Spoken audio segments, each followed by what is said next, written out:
Salam saudara, kita memasuki episode 740 ya. Abam 740 dari pria usia 44 tahun. Terima kasih untuk pengajaran Pak Eras yang sudah mengubahkan hidup banyak orang. Saya bingung pengajaran seseorang yang sudah mengubah hidup banyak orang untuk hidup kudus malah dihujat. Kita berharap akan lebih banyak orang yang bisa finishing well. Kali ini saya mau bertanya tentang Amsal 8 tentang wejangan hikmat. Apakah hikmat di sini merujuk pada Tuhan Yesus? Kalau memang benar merujuk pada Tuhan Yesus, di ayat 35 tertulis, karena siapa mendapatkan aku mendapatkan hidup dan Tuhan berkenan akan dia. Apakah ini paralel dengan Yohanes pasal 14 ayat yang ke-6 ya. Akulah jalan kebenaran dan hidup. Tidak ada seorang pun yang datang kepada Bapa kalau tidak melalui aku. Mengapa kata aku di ayat 35 tidak menggunakan huruf besar? Oke. Soal huruf besar, huruf kecil, saya harus memberitahu bahwa sebenarnya di dalam teks aslinya itu tidak ada huruf besar, tidak ada huruf kecil. Semua menggunakan huruf yang nama ansyol. Ya. Ansyol, ya. Jadi huruf besar, huruf kecil itu dibuat dibuat oleh masing-masing penterjemah. Dibuat oleh masing-masing penterjemah. Nah, ini penting sekali untuk memahami kata hikmat ya. Wisdom ya, hikmat, wisdom. Kalau kita melihat ya hikmat atau wisdom ini seringkali diartikan sebagai Yesus. Ini asumsi. Wisdom di sini adalah hikmat Allah. Kalau kita melihat hokmah itu bahasa Hebrew bentuk noun common feminin. Ini feminin bentuknya. Hokmah itu feminin. Sedangkan Yesus tentu maskulin. Jadi kita tidak boleh mengartikan dengan sembarangan bahwa hikmat ini Yesus. Itu pemaksaan. Yang akhirnya kemudian orang meyakini hikmat menjelma jadi manusia. Kalau seandainya Yesus itu penjelmaan hikmat, kenapa Yesus harus belajar, bertumbuh ya dari nol ya. Jadi kalau Yesus berkata akulah jalan kebenaran dan hidup, tentu harus dilihat konteksnya. Akulah jalan itu dalam bahasa aslinya hodos, lorong panjang yang harus diikuti. Kebenaran, truth dalam bahasa Inggris aletheia. Ini pemahaman mengenai hal-hal rohani atau mengenai Allah. Hidup, zoe, ini bicara mengenai kehidupan yang berkualitas. Jadi kalau seseorang ikut jejak Yesus, ya, Roh Kudus yang menuntun seseorang untuk bisa mengikuti jejak Yesus, hidupnya berkualitas. Oke, Tuhan memberkati. Dari wanita usia 60 tahun, Pak Eras mau bertanya, kalau seseorang mempunyai watak yang jahat, apakah bisa berubah? Sangat bisa kalau dia memang berniat untuk berubah. Tidak ada yang tidak bisa dilakukan oleh Tuhan jika itu untuk kemuliaan Tuhan dan dari respon yang sungguh-sungguh dari individu atau orang itu. Tuhan memberkati. Dari wanita usia 14 tahun, Opa Eras.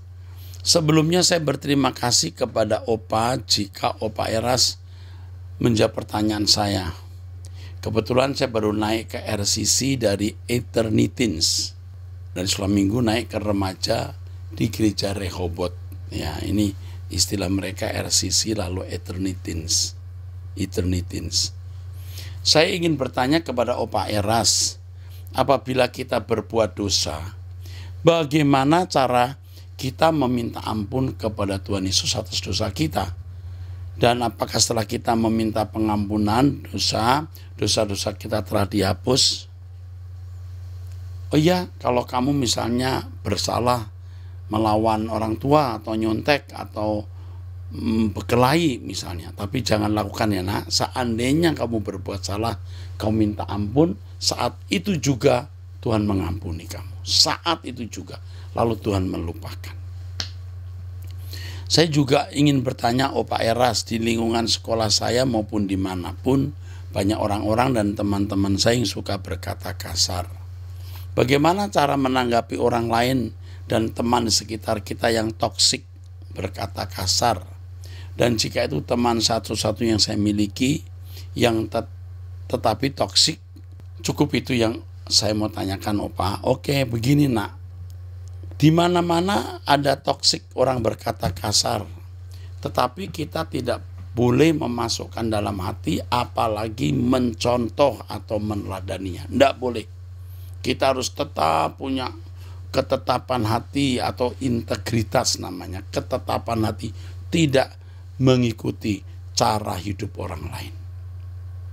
Nah, mengenai temanmu yang toksik itu ngomong kasar, kamu bisa menasihati dia, jangan begitu.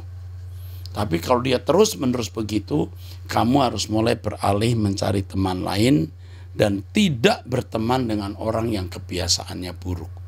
Harus berani meninggalkan teman yang berkebiasaan buruk. Tapi nasihati dulu. Oke, sayang, Opa senang kamu bertanya ini. Amin. Dari wanita usia 36 tahun. Saya sedang ada masalah dengan orang tua. Saya sempat mengatakan kalau saya tidak mau ditelepon atau menerima telepon dari orang tua karena saya trauma sama mereka. Apakah saya salah mengatakan seperti itu? Ada apa dengan orang tuamu sampai kamu tidak mau terima telepon dia? Kamu akan sangat menyesal. Dan tindakan ini bisa bodoh. Bisa bodoh. Tetapi ini masalahnya tidak sesederhana ini. Pasti ada masalah di balik ini. Tetapi begini, orang tua kita tidak sempurna, orang tua kita bisa salah, tetapi penghormatan kita kepada orang tua tidak boleh kurang. Kita tidak berhak melawan orang tua walaupun mereka salah. Tentu kita tidak ikuti apa yang salah, tapi jangan melawan, menentang sampai melukai. Nah, kamu ini saya tidak tahu apa yang terjadi. Biar kamu dibimbing oleh konselor kami ya, supaya kamu bisa diarahkan. Pasti ada masalah yang tidak kamu kemukakan di sini, kamu akan didampingi. Oke, we love you ya. Dari wanita usia 40 tahun. Ya betul, dari nomornya ini di luar negeri, di Belanda. Dalam 1 Timotius 2:12, Paulus tidak mengizinkan wanita untuk mengajar dan atau memerintah laki-laki. Apa yang dimaksud dengan ayat ini? Wanita tidak boleh menjadi pendeta atau pemimpin jemaat di satu gereja. Kita harus melihat nasihat Paulus itu dari konteks zaman waktu itu. Termasuk wanita harus pakai kerudung. Nah, zaman itu kalau tidak pakai kerudung ya dianggap tidak sopan, ya harus pakai kerudung. Dulu gereja-gereja Pentakosta karismatik, wanita ke gereja tidak boleh pakai celana panjang. Waktu itu tidak ada wanita di gereja karismatik pakai celana panjang, apalagi kulot. Sekarang ini pakai celana pendek juga ke gereja. Aduh ampun deh. Ya kalau pakai celana pendek keterlaluan ya. Tapi celana panjang lebih aman. Worship leader pakai celana panjang waktu di mimbar. Nah, lihat konteksnya. Kalau wanita tidak boleh mengajar waktu itu, dalam bahasa aslinya ya, tidak boleh mengajar ya, didasko ya, nggak boleh mengajar karena sistem pendidikan waktu itu wanita tidak mendapatkan porsi yang sama dengan pria. Jadi kalau wanita itu mendidik pria menjadi guru, jadi pengkhotbah, dianggap tidak santun. Tapi sekarang ya sekarang wanita ya boleh berkhotbah, jadi pendeta, mengajar ya boleh. Jangan kita membawa budaya, tradisi, culture 2000 tahun yang lalu di zaman kita udah enggak boleh. Jadi wanita boleh mengajar. Ya, juga boleh jadi pendeta. Top. Wanita usia 48 tahun menikah 2 anak di Palembang. Salam Pak, sejak Bapak viral, suami saya jadi marah kalau saya dengan channel Truth ID. Jadi sejak 2 minggu yang lalu saya tidak ikut doa pagi dan tidak ikut ibadah rata 1, 2, 3. Sedih saya, kangen dengar Bapak nyanyi doa pagi. Saya cuma bisa ikut siaran ulang. Saya cuma menghindari keributan. Saya emosi kalau Bapak dikata-katai sama suami saya saat dia marah gara-gara itu. Tapi saya cuma ingat kata Bapak, Pak Eras diam. Saya juga geram sama orang-orang yang menghina Bapak. Rasanya kalau mereka itu kertas pengen saya robek-robek, remek-remek. Itu juga yang ngatain Bapak di Abam, itu orang aneh. Dia benci sama Bapak tapi menulis di Abam. Tentu dia pasti dengar seri Abam waktu giliran WA dia yang dibaca. Benci tapi rindu, bilang benci tapi dengar Abam. Terus Pak, setahu saya nggak boleh ngatain orang yang diurapi Tuhan. Dosa bener ya, dosa. Bener nggak Pak? Semoga Tuhan tidak marah sama suami saya karena sudah ngatain Bapak. Bapak orang baik, sudah banyak orang yang diubahkan karena Pak Eras. Doain ya Pak, semoga hidup kami juga berubah. Kita harus menyadari dengan viral yang mengatakan saya tidak mengaku Yesus Juru Selamat, ditambah lagi tidak mengaku Yesus Tuhan, itu memang sangat jahat. Saya dimusuhi orang-orang sedunia nih ya saudara, dari New York, dari luar negeri, orang juga mengirimkan pesan-pesan yang membuat saya terjolimi ya saudara. Tapi kita kembalikan ke Tuhan, ini berat sekali ya saudara.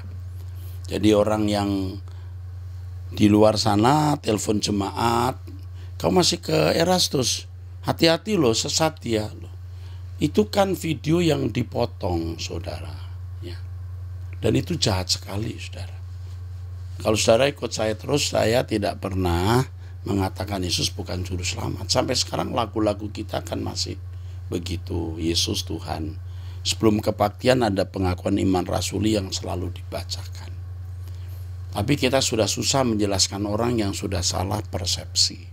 Saya percaya kalau orang punya nurani yang baik dan Roh Kudus pimpin, dia akan mempertimbangkan. Karena Roh Kudus pasti bicara. Nah, suamimu mungkin tidak tahu, dan saya khawatir suamimu juga tidak berjalan dengan Tuhan, sehingga sembarangan menuduh orang.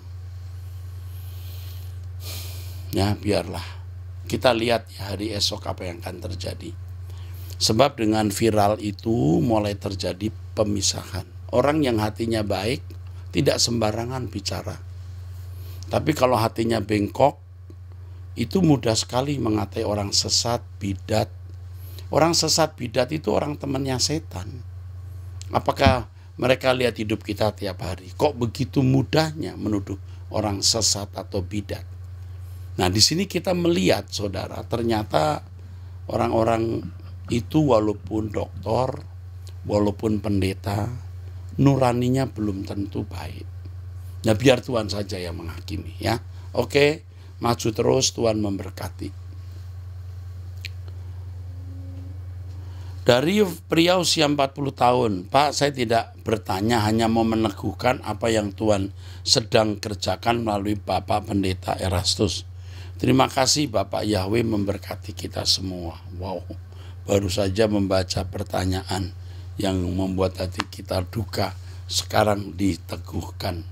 Mendukung Bapak Elohim Yahweh memberkati kita. Terima kasih. Dari pria usia 51 tahun, menikah ya, tinggal di Yogyakarta.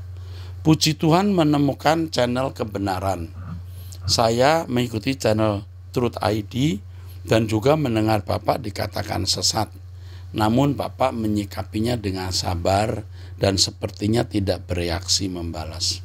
Justru semakin banyak orang yang penasaran dan ingin melihat argumen Bapak tentang juru selamat. Ini malah semakin booming dan mengisyaratkan sepenuhnya pengabaran Injil sampai ke ujung bumi. Ya, top. Saya bekerja sebagai buruh harian lepas. Jika ada kesempatan bekerja dan melayani di GSKI, saya membutuhkan pendapatan untuk mencukupi kebutuhan keluarga. Saya tinggal di Jogja, bila mana di GSKI Jogja dan membutuhkan full timer, saya siap melayani. Pertanyaan, Bapak dan Yesus tidak sederajat, benarkah demikian? Siapakah Allah? Apakah Bapak yang sering disebut Yesus itu sama dengan yang disebut Allah? Mohon dijelaskan karena saya sedang mencari Allah yang esa dan hati nurani saya mengarahkan untuk belajar dari Pak Pendeta Erastus. Yang pertama, apakah Bapak dan Yesus tidak sederajat? Betul, tidak sederajat. Allah Bapa tidak kelihatan, yang empunya segala kuasa kerajaan kemuliaan. Yesus yang dipercayai menerima kuasa kerajaan kemuliaan sebagai Raja selama-lamanya. Tidak sederajat tapi tidak merendahkan Yesus. Kita menempatkan Yesus pada tahtanya. Siapakah Allah? Elohim Yahweh, itulah Allah. Yesus juga Allah, benar. Menjadi Tuhan, menjadi Allah karena Bapa yang menjadikan dia Tuhan. Apakah Bapa yang sering disebut Yesus itu sama dengan yang disebut Allah? Benar. Satu-satunya Allah yang benar, yang maha tinggi, pencipta langit dan bumi. Oke, nama Anda akan saya berikan dengan nomor teleponnya kepada pendeta di Jogja atau di Solo, Pendeta Yohanes, atau ada beberapa pendeta di sana, Adwin dan lain-lainnya. Nanti biar dihubungi. Apa yang bisa kita bantu? Dari wanita usia 60 tahun. Pak, pengertian saya silver lining Alkitab adalah Jesus Unlimited, the center of universe limited. Sebab itu berita penebusan sudah ada dalam kitab Kejadian 3:15, kitab Wahyu 22:13. Aku adalah Alfa dan Omega. Menurut saya dalam kekekalan unlimited time and space, hukum kausalitas tidak ada. Kita dan Alkitab yang ada dalam limited time. Ketika menjabarkan kekekalan yang unlimited time and space menjadi penjabaran yang tidak pernah sempurna, termasuk hukum kausalitas yang ada di dunia yang limited ini. Oleh sebab itu saya menerima penjabaran Pak Eras tentang logos, walau ada hal-hal yang saya tidak bisa terima, karena Pak Eras dan saya ada dalam limited creation yang menguraikan kekal unlimited creator. Pastilah banyak ketidaksesuaian dan ketidaksempurnaan masing-masing dalam penguraiannya. Hubungan Allah Yahweh dan Yesus menjadi unlimited kompleks dan mau tidak mau harus dijelaskan dalam Alkitab dalam bentuk yang limited complexity. Mungkin hanya ini yang saya bisa terima akibat kegaduhan yang terjadi di medsos akhir-akhir ini.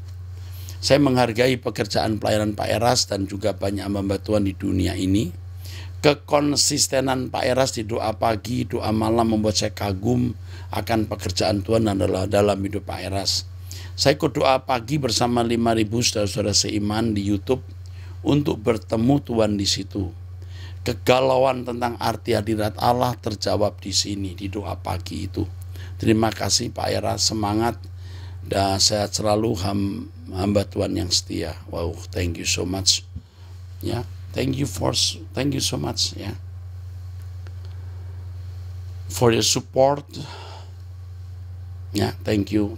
Terima kasih ya kepada Ibu yang memberikan tulisan ini ya. Ikuti terus penjabaran saya mengenai logos dan seterusnya, nanti pasti akan lengkap ya. Dari pria usia 50 tahun menikah 3 putri, konstruksi sivil, Jakarta. Pak Eras, Rasa jiwa banget seger dan bersuka cita setelah berdoa pagi bareng sama Pak Eras meski melalui online. Saya mau sampaikan bahwa pendaftaran kami di MyRebot masih mengalami kendala kegagalan login. Apakah ada staf yang bisa bantu kami? Akan kirim data kami sekeluarga. Karena semenjak berinya GSKI Robot kami belum mendaftar kembali. Oke. Ini harus dihubungi ya. Mutlak, absolut, as soon as possible. Harus dihubungi Bapak ini ya.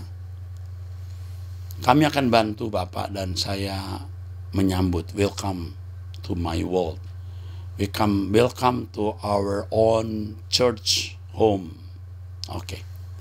Saya pribadi sudah mengikuti pengajaran Pak Eras dari tahun 2001 semenjak di Duta Merlin.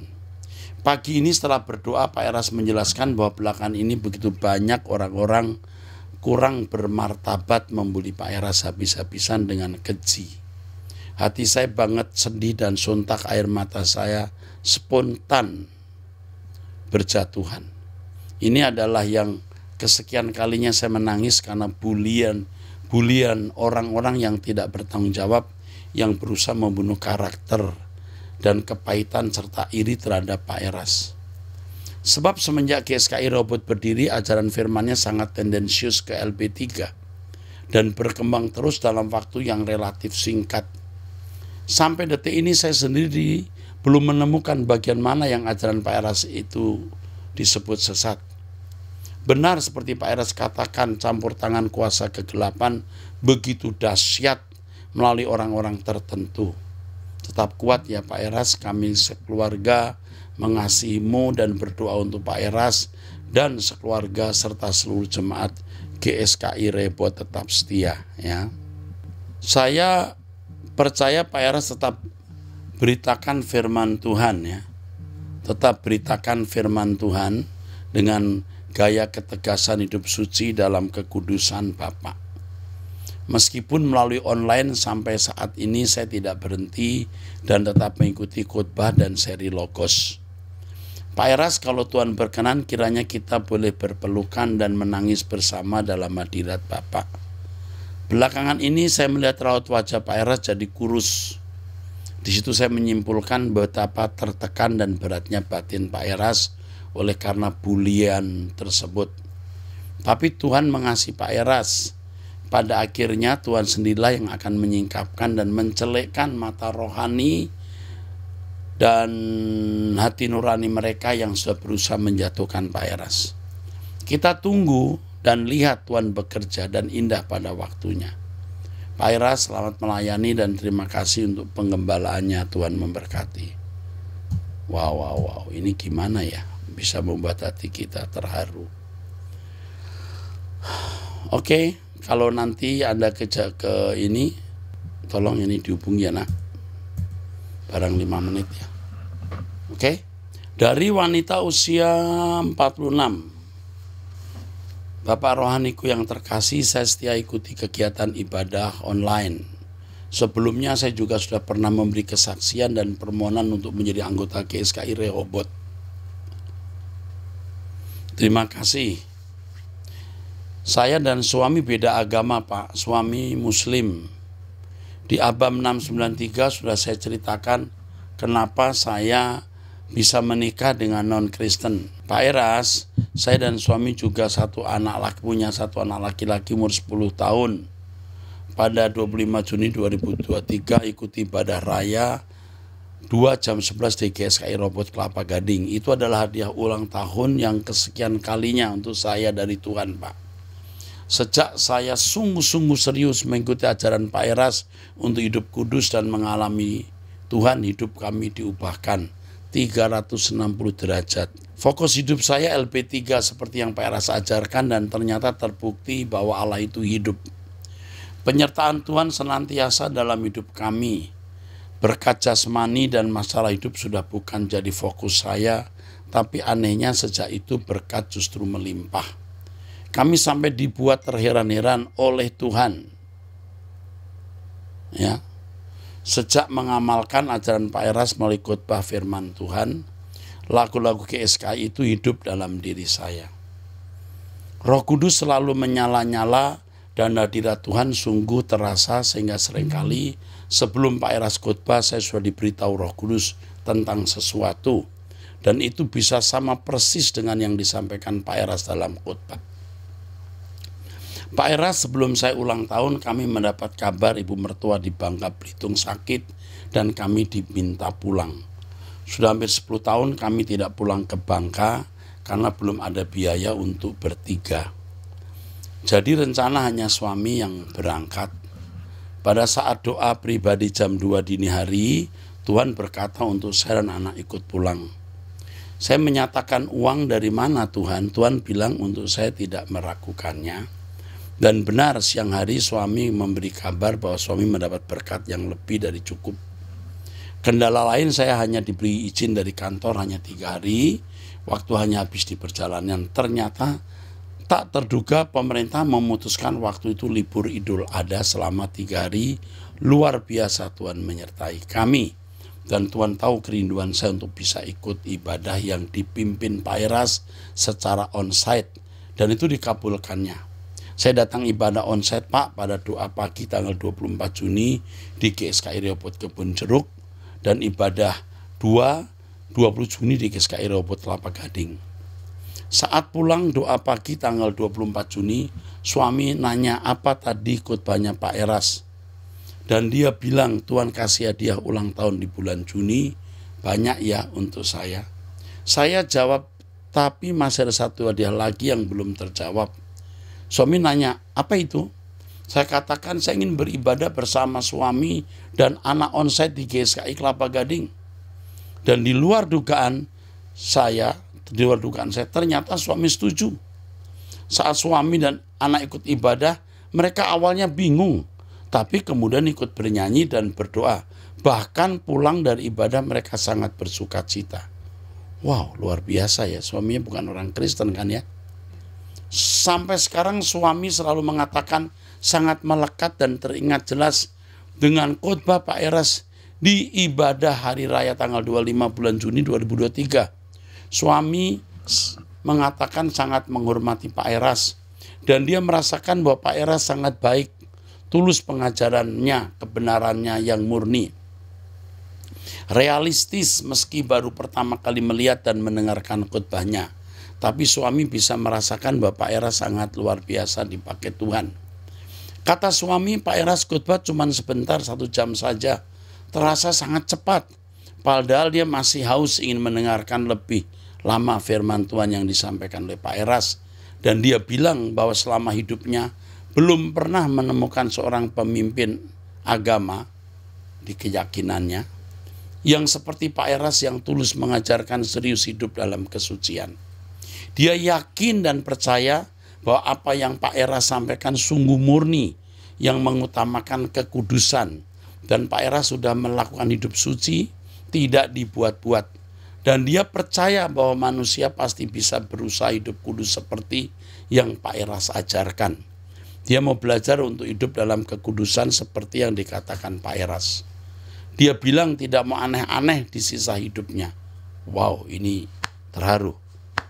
Pak, kami sangat bersyukur dan berharap apabila suatu saat kami bisa ke Jakarta dan beribadah di GSKI Kelapa Gading, kami diizinkan bertemu Pak Eras. Puji Tuhan, siapa tahu bisa salim sama Pak Eras, Bapak rohani kami yang kekasih.